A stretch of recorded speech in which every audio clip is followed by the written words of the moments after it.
More than 2,000 years ago, a young king from Macedonia began a journey that would change the course of history. His name was Alexander. By the time he reached the age of 30, he had conquered most of the known world, from the mountains of Greece to the deserts of Egypt, from the vast Persian Empire to the distant frontiers of India. Wherever Alexander traveled, he carried more than soldiers and weapons. He carried scholars, historians, scientists, and philosophers. The Greeks believed that wisdom was one of the greatest pursuits of human life. To understand the world and the self was considered the highest form of knowledge. So when Alexander's armies finally reached the lands of India, something unexpected happened. The Greeks encountered philosophers who lived in a completely different way. These thinkers did not gather in academies or lecture halls. They lived in forests and open plains. Some meditated for hours beneath trees. Others wandered from place to place with almost no possessions. To the Greeks, their appearance seemed extraordinary. Some wore only simple cloth. Some wore nothing at all. Greek writers began calling them gymnosophists, a word meaning naked philosophers. Yet beneath the unusual appearance, the Greeks recognized something strangely familiar.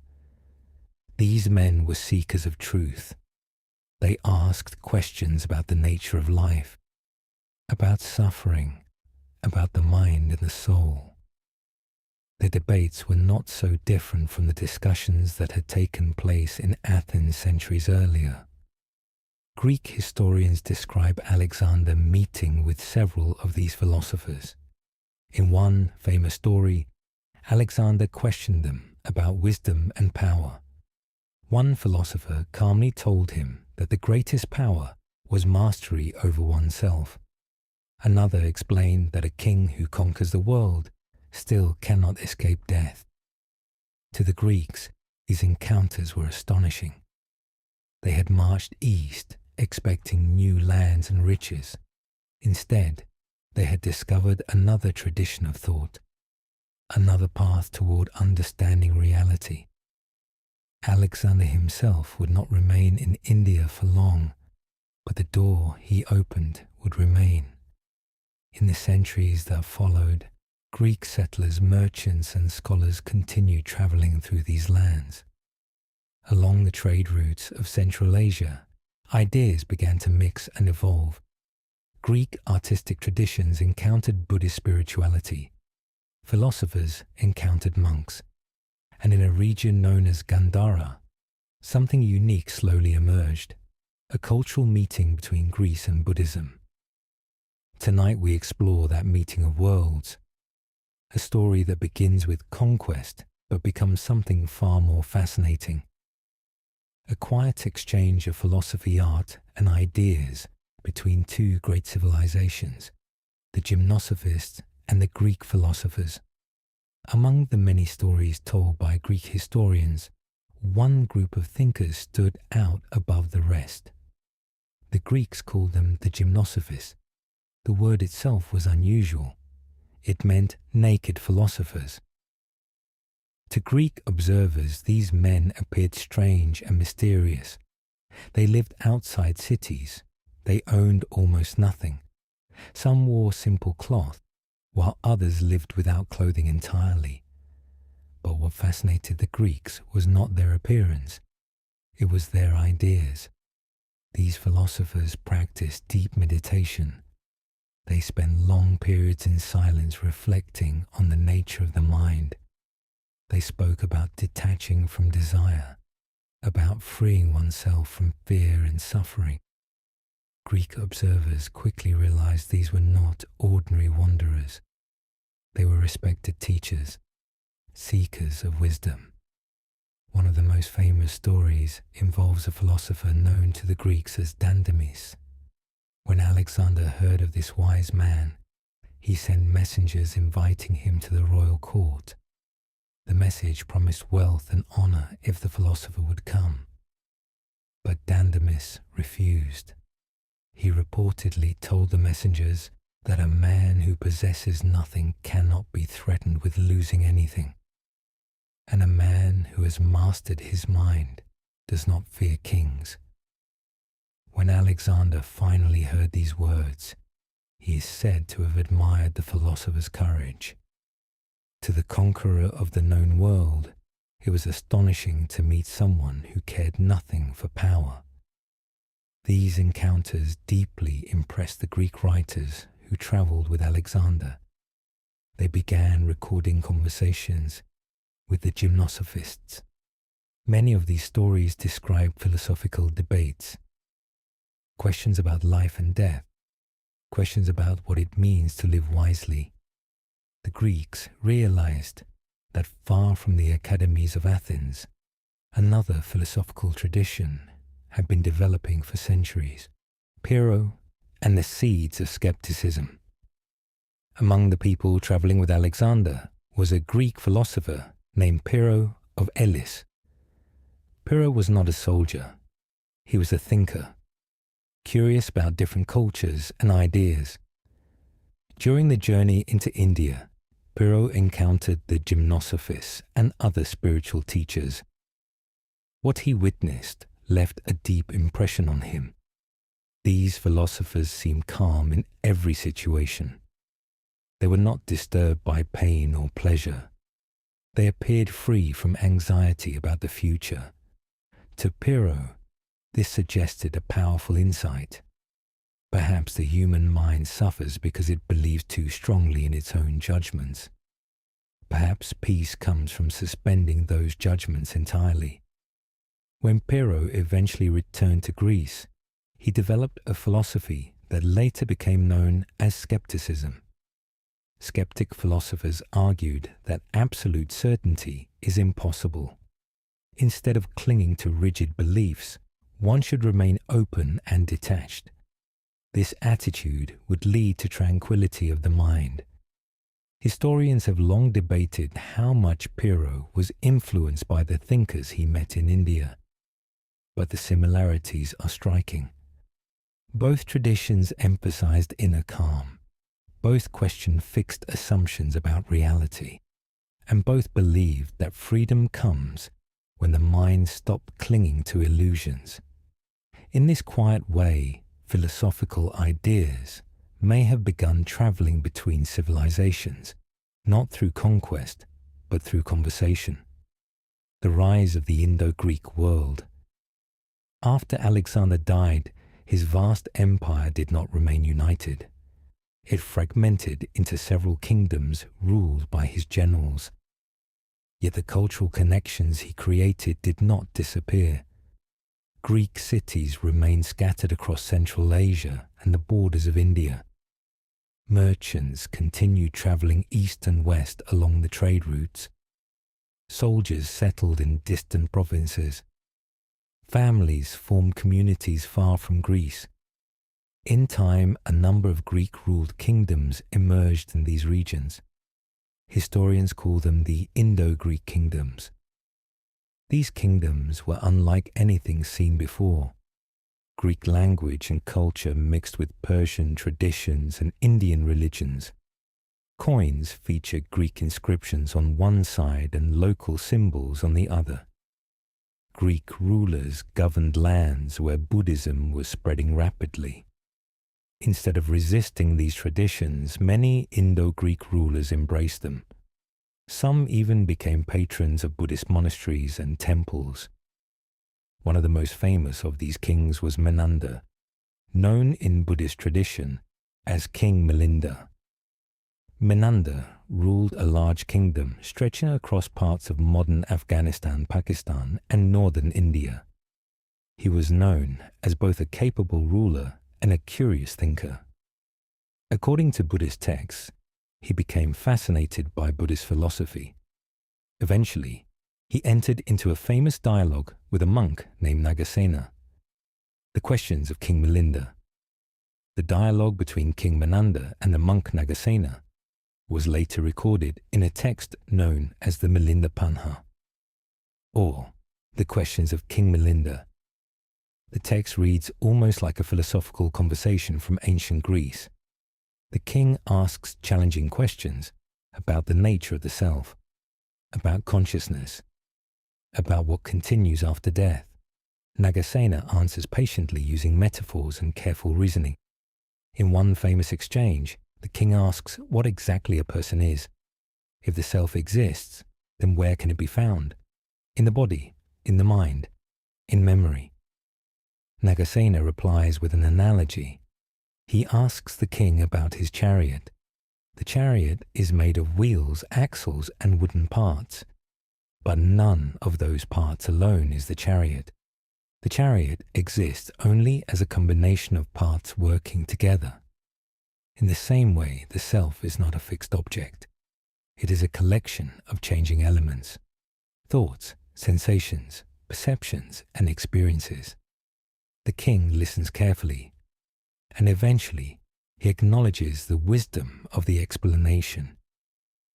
For many historians, this dialogue represents the intellectual heart of Greco-Buddhism.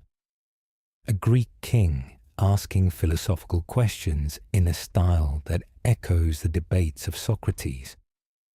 A Buddhist monk answering with insights drawn from centuries of meditation and teaching. Two traditions meeting in respectful discussion.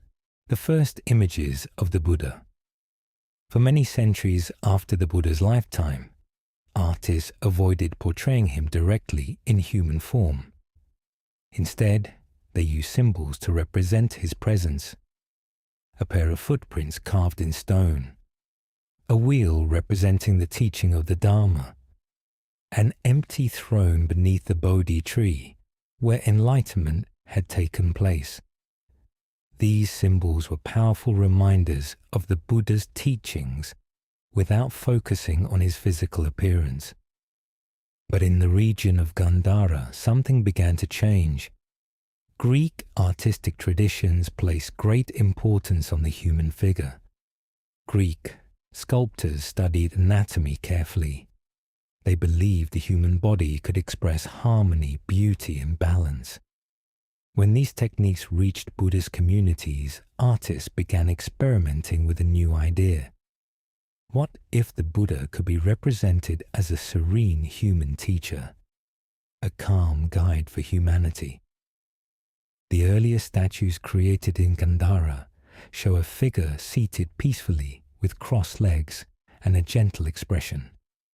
The robe drapes across the body in flowing folds, very similar to Greek sculptures of philosophers. The hair appears wavy and arranged like that of classical statues of Apollo. Even the calm expression resembles the composed faces found in Greek art. Yet the symbolism remains entirely Buddhist. The raised hand gesture represents reassurance and protection. The seated posture symbolizes meditation. The expression reflects inner awakening. These statues were not simply artistic experiments. They became powerful spiritual images that helped followers visualize the Buddha's teachings. Over time, this style of depiction spread across Asia. Many of the images of the Buddha seen today in China, Korea, Japan, and Southeast Asia trace their origins back to this early fusion of Greek artistic form and Buddhist spiritual meaning. Greek motifs in Buddhist art, the blending of cultures in Gandhara, produced many fascinating visual details. In some carvings, the Buddha is surrounded by figures that resemble characters from Greek mythology. Winged figures resembling Greek cupids appear holding garlands above Buddhist scenes. Architectural elements such as Corinthian columns and decorative friezes frame the relief sculptures. Even the way robes are carved in stone reflects the influence of Greek sculpture workshops. One particularly interesting figure that appears in Greco-Buddhist art is a guardian figure resembling the Greek hero Heracles. In Greek myth, Heracles was known for strength and courage. In Buddhist art, this image evolved into a protective figure standing beside the Buddha holding a club. Over time, this guardian transformed further as Buddhist imagery spread eastward. In China, this figure became a temple protector. In Japan, similar figures stand at the gates of Buddhist temples guarding sacred spaces. What began as a Greek mythological hero gradually transformed into a protector of Buddhist teachings. This illustrates the creative process of cultural exchange. Symbols adapt, stories change, yet the deeper purpose remains the same: life along the Silk Road. While artists were creating these new images, merchants were carrying goods and ideas across the vast trade routes connecting East and West. These routes later became known collectively as the Silk Road. Caravan after caravan crossed deserts, mountain passes, and fertile valleys carrying silk spices, precious metals, and manuscripts.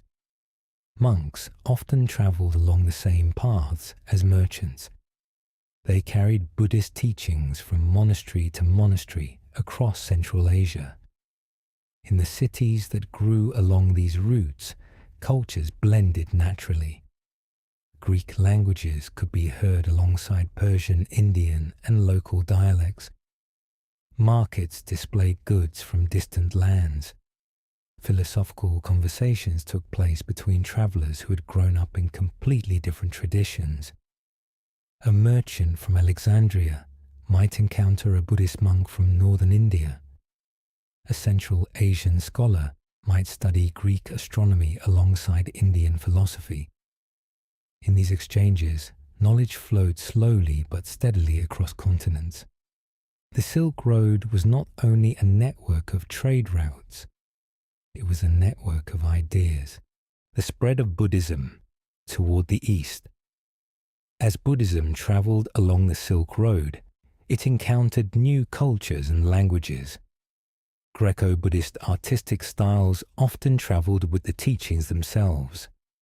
In many early Buddhist sites across Central Asia, archaeologists have discovered sculptures strongly influenced by Gandharan design. When Buddhism reached China, translators faced the challenge of explaining unfamiliar ideas to new audiences. Concepts such as enlightenment, karma, and the nature of suffering required careful interpretation. In this process, Buddhist teachers sometimes used philosophical language that echoed earlier Greek traditions of reasoning and dialogue. The imagery of the Buddha also evolved as it entered different cultures. Yet the calm human form first developed in Gandhara remained an important foundation. Even today, many statues of the Buddha throughout Asia still showed traces of those early artistic decisions made in the workshops of Greco-Buddhist sculptors. Why Greco-Buddhism gradually disappeared? Like many cultural movements in history, Greco-Buddhism did not last forever. Political changes slowly reshaped the region.